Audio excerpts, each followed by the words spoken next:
With allegations of child porn in the principal's office. Good evening, I'm Steve Highsmith. Parents and students at Burlington County's Delran Intermediate School were surprised by last week's sudden resignation of their principal, who lives in Bucks County.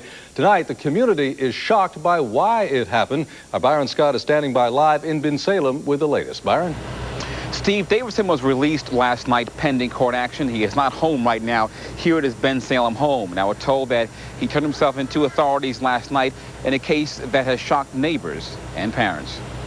He's into child pornography or whatever it is. Why would you have that in school? Why would you even have it in your school, in your desk? He was set up. Somebody put it there and was trying to make him look bad or whatever. Bob Altamar says he's known 37-year-old Stephen Davidson for years, that he's even let his sons go fishing with him on overnight trips, and that he trusts Davidson 100%. Call the superintendent. Davidson's colleagues at Delran Intermediate School, where he was principal, refused comment. Davidson, who's been employed by the district for 2 years, was arrested last night and charged with possession of child pornography. That was reported to the school authorities. They confronted Mr. Davidson and he resigned. At that point, a police investigation commenced, resulting in the service of the summons last night. Investigators say a co-worker discovered in Davidson's office a dozen pornographic photos and drawings of children engaged in sexual acts. We feel very confident that the young people portrayed in the photographs have nothing to do with the student body at Delran Intermediate School. Davidson allegedly downloaded the materials from the internet at a computer inside the school. No, it doesn't concern me. I'm sure they'll take care of it. They'll figure out the problems. Anytime you have something like that with around children, yeah, it does bother you. Well, the case now goes before the grand jury. It will decide whether to indict Davidson. If he's found guilty, he could face 18 months behind bars. Now, the attorney says it doesn't involve child pornography at all, but simply what he calls cartoon-type pictures or sketches. Now, the school district will meet tomorrow night at the school board to discuss Davidson's resignation. Live in Bensalem, I'm Byron Scott. Steve. Thank you, Byron. In Montgomery County, sex charges are dropped against a girls' track coach. A 15-year-old Lower Merion High School student told police last year the coach, Anthony Graves, sexually assaulted her on a bus ride home from a track meet. Now, for reasons not revealed, the alleged victim's family is dropping charges in a deal that requires Graves to pay just court costs. Accused killer Sam Manzie will be arraigned in Ocean County tomorrow in adult court. A judge has now ruled that the 15-year-old should be tried as an adult on charges that he raped and strangled 11-year-old Eddie Werner. Werner was killed last fall while selling candy in Jackson Township. Prosecutors today said Manzie then took a Polaroid photo of Werner with an electrical cord still wrapped around the victim's neck. A psychologist says that's not surprising. The photograph can provide a very easy trigger or reminder. So if it's sexual, it's something that can create sexual arousal in and of itself, used later on. Authorities say Sam Manzie had been sexually assaulted by a man he met online in a chat room. In Delaware County, prosecutors will seek the death penalty for accused killer Arthur Bomar. They allege Bomar raped and kidnapped AIMEE Willard before killing her and say that and Bomar's criminal history, which includes a Nevada murder conviction, make it a strong capital murder case. In this case, the aggravating circumstances were there. It was a particularly heinous murder, and justice would be to pursue the death penalty, and we intend to do it.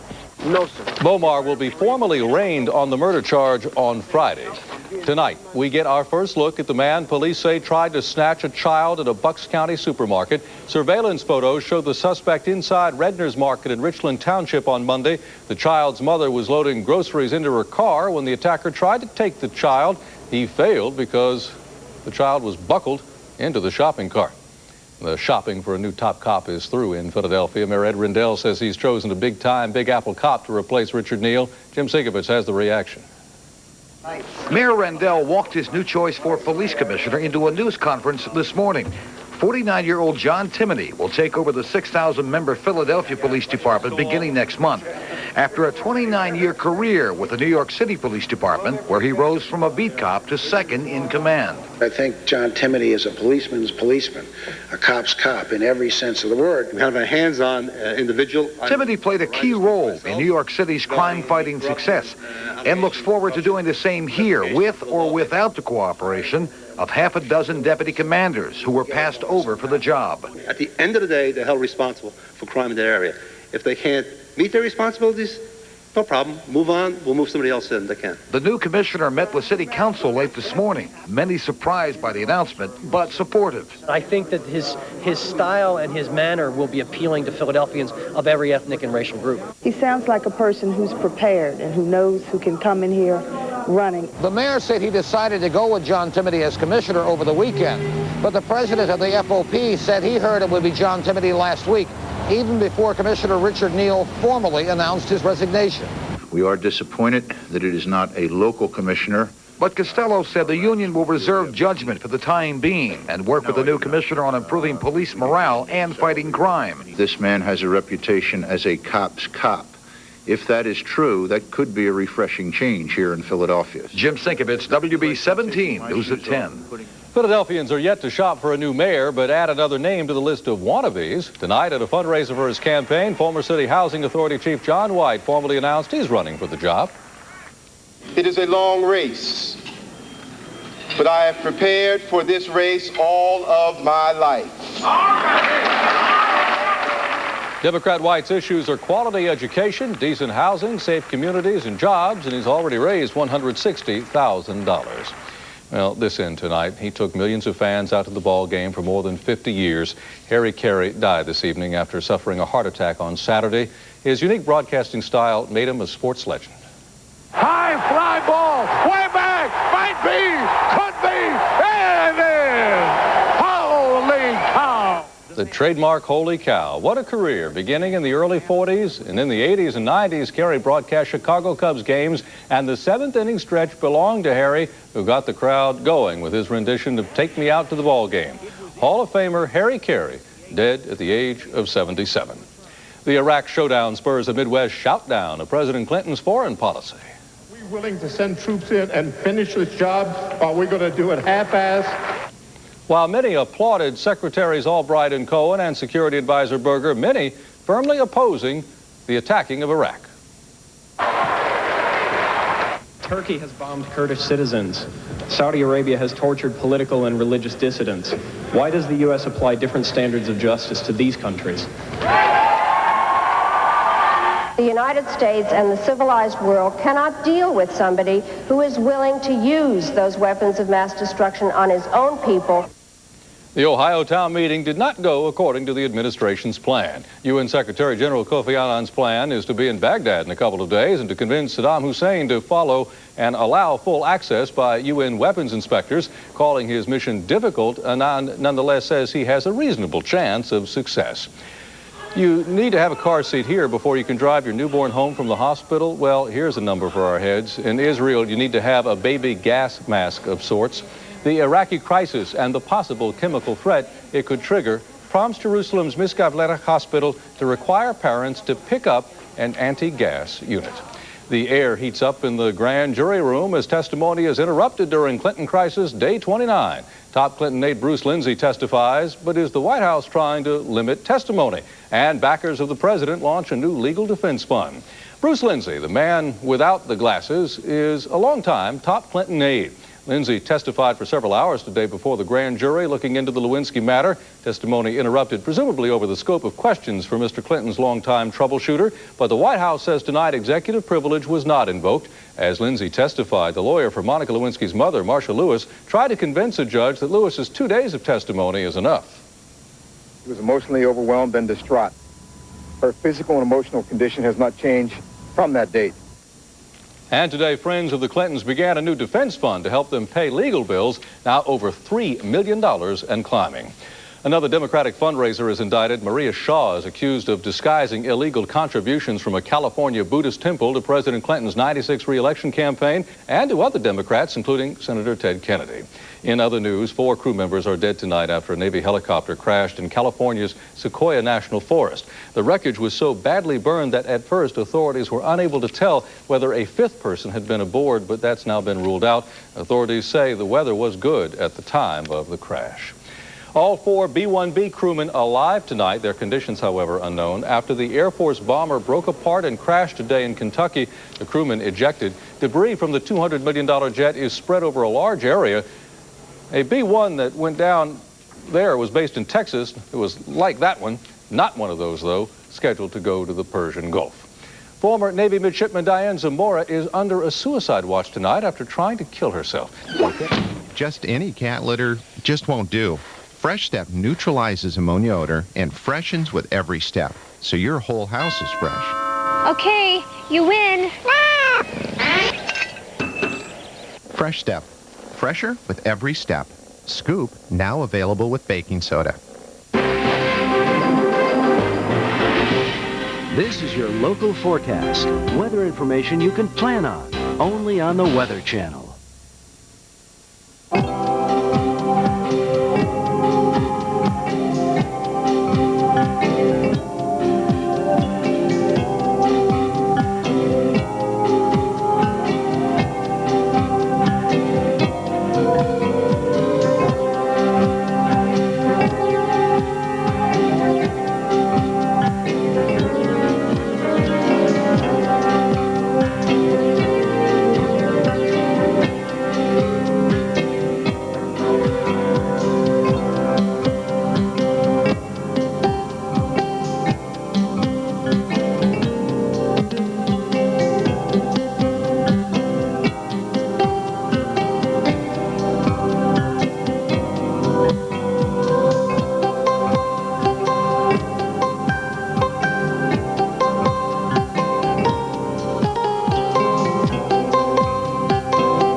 WeatherScope, a slushy mess left behind as another large area of wet weather plows across the Northeast and New England. Bad news blowing in from the west again as another Pacific storm slaps the rain-soaked region. And an extensive, in-depth look at El Nino. We'll discuss how it influences your everyday weather, its impact on severe weather such as tornadoes, and the role El Nino plays during the hurricane season.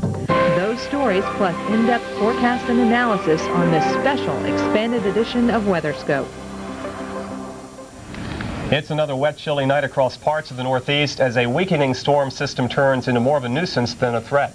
Hello and thanks for watching WeatherScope tonight. I'm Mike Seidel. And I'm Sharon Resulton. Along the west coast, the rain and wind have been returned, and they are certainly not welcome there. And depending on who you talk to, one might blame El Nino for every round of bad weather this year. Of course, that would be incorrect. And we're going to take a special look at El Nino and how it may influence your weather over the next few months. But we're going to start out with the storm in the Northeast. Now in Concord, New Hampshire this morning, you were dealing with sleet as the storm system moved through the region. Road crews were out and about today trying to clean up the streets, clearing all the slush. The sleet caused some cars to slip off the road and other fender benders, but nothing serious. Fortunately. Heavy rain forced the Maid Ford River in Middletown, Rhode Island to rise above its banks, flooding roads and yards. Now, the Director of Public Works says folks who attempt to drive on closed roads are asking for a stalled vehicle. So be careful. Of course, here at the Weather Channel, we are always instructing you to never ever cross a roadway covered in water. You can never tell what the force of the water might be or how deep the water is. It can be very, very dangerous.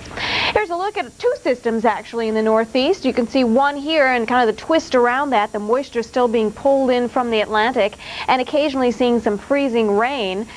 For instance, around Millinocket, just west of I-95, but also working our way back across the eastern Great Lakes. Quite a bit of moisture here too, that falling in the form of rain with a fairly mild atmosphere. In fact, we head around the Portland area in Maine, we have a little bit of snow, and then central and northern sections of Maine looking at a snow event. But for the most part, it's a rain event here in the Northeast and a lot of wind funneling across portions of Maine as well around our first area of low pressure. Temps Temperatures generally in the 30s. A few areas seeing those temperatures down around the 31, 32 degree mark in the northeast. As you can see, Caribou down to 27, but a fairly mild night for this time of the year. There's the moisture. Again, rain across the Susquehanna region and some of those showers stretching north of Syracuse, heading on up toward the Watertown area. Up around Detroit and Toledo, a few light showers here. We've had some showery weather in and around the Canton-Akron area, and extending on westward, we continue to see a little bit of rain, which is really a snow event here into the northern plain states. Temperatures as we head up into North Dakota, yes, into the lower 30s. But as we go on southward and eastward, things warm up again with 38 right now, heading into Chicago. So feeling, oh gosh, almost like spring in parts of the north and northeast. That's a peek at the east. Here's Mike with word on the west. And Sharon, another storm is pushing in from the Pacific, bringing wet weather to areas that don't need any more rain tonight. And in parts of Texas, you're putting up with damaging storms this evening. We'll update your Texas situation, then we'll update what's going on the West Coast. And storms have been a problem this evening across Texas, all the way from Waco down towards San Antonio, and they are moving east generally at 20 to 25 miles an hour. For those of you north of Austin and Williamson County, right in this area, you've had so much rain that there is an urban and small stream flood advisory out, a warning actually until midnight for additional rain. Watch out if you're in a flood-prone area. Big storm south of San Antonio, more warnings up again for Live Oak County, also for Karnes County. These are moving east. And for this cell right here, moving into Calhoun County towards Seadrift in Port O'Connor, you're under a tornado warning until 10. This is a Doppler indicated tornado. Nothing has actually been sighted, but take cover in this area as it heads over towards Matagorda Island. Little different inspection of those storms. We'll go in a bit closer. And again, there's Williamson County with the flash flooding occurring and those storms south of San Antonio and the rains heading north of Corpus Christi over towards Victoria. We shift gears now and update your western weather, and you can see yet another front coming in off the Pacific, slamming on shore today with wind. Not a whole lot of rain, but a lot of wind and rough surf along the Oregon coast. In fact, there is a heavy surf advisory up tonight. Seas could range as high as 18 feet. You can kind of hear the wind there in the background. There was a little bit of rain, but the heavier rains will occur tonight and tomorrow morning. Here's Highway 101, which comes up and down the west coast. And as you can see, not a big deal. They're traveling wet highways, but not a lot of heavy rain, at least at this point. But that is increasing tonight, along with those winds causing gale warnings to be issued, along with that heavy surf all the way into San Diego and Los Angeles. The front is offshore, but the wind is picking up. Notice the isobars, the lines of equal barometric pressure, very tight pressure gradient, so that's kicking up the wind, and eventually this front and this rain will move into Los Angeles, and we're anticipating that to occur Thursday night and Friday morning. Tomorrow morning you'll be okay for the rush hour on the freeways in the Southland. But look at the rain tonight, and again, it's snow in the Cascades above 3,000 feet. So if you're traveling I-90 through Snoqualmie Pass, you'll need the winter weather gear, including the tires or chains. The same goes for the Sierra Crest Line. This rain will become snow above about 7,000 feet. Raining in the Bay Area, just getting underway, and the snowfalls will be pretty hefty for you skiers in California.